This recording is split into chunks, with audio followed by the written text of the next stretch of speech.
ఒకప్పుడు పాకిస్తాన్ ఏం చేయాలన్నా కూడా లీగల్గానే కశ్మీర్ నుండి చేసేది. అంటే 2014 కంటే ముందు దొంగ నోట్లు సరఫరా చేయాలన్నా, ఎందుకంటే మన దగ్గర దొంగ నోట్లు మనకు సరఫరా చేసి వాళ్ళు డబ్బు సంపాదించుకునేవాళ్ళు.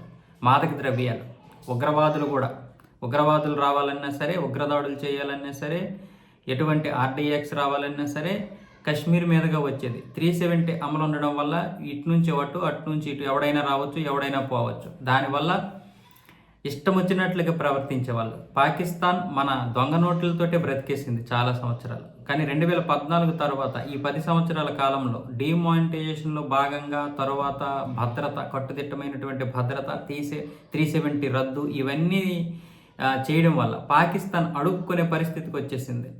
పైగా సీమాంతర ఉగ్రవాదాన్ని ప్రోత్సహిస్తుందంటూ నరేంద్ర మోదీ గారు ప్రపంచంలో ఊదరగొట్టేశారు. దాంతో ఆకాస్త ఉన్న పరువు కూడా పోయింది పాకిస్తాన్కి. దాంతో ఏం చేయాలో తెలియక ఇప్పుడు ఇల్లీగల్గా డ్రోన్ల ద్వారా అయితే అమృత్సర్కి అయితే ఈ మాదక ద్రవ్యాలు అయితే పంపిస్తుంది.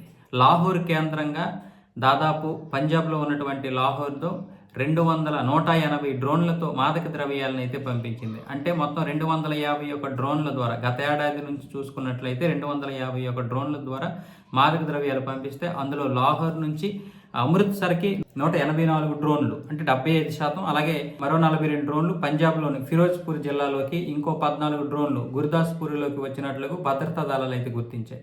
2019 నుంచే పాకిస్తాన్లోని ఉగ్రవాద సంస్థలు డ్రోన్ల ద్వారా మాదక ద్రవ్యాలు, ఆయుధాలు, పేలుడు పదార్థాలను భారత్ భూభాగంలోకి పంపిస్తున్నట్లు భద్రతా దళాలు అయితే పేర్కొన్నాయి. 2019లోనే ఈ 370 రద్దు అయింది. అప్పటి నుంచి ఏం చేయాలో తెలియక ఈ విధంగా ఇది చేస్తున్నారనమాట. అయితే దరిద్రం ఏంటంటే మన దేశంలో ఉన్నటువంటి వారే వాళ్ళకి కొంత సపోర్ట్ చేస్తున్నారు. అందుకే వారి ఆటలు అయితే కొంచెం సాగుతున్నాయి.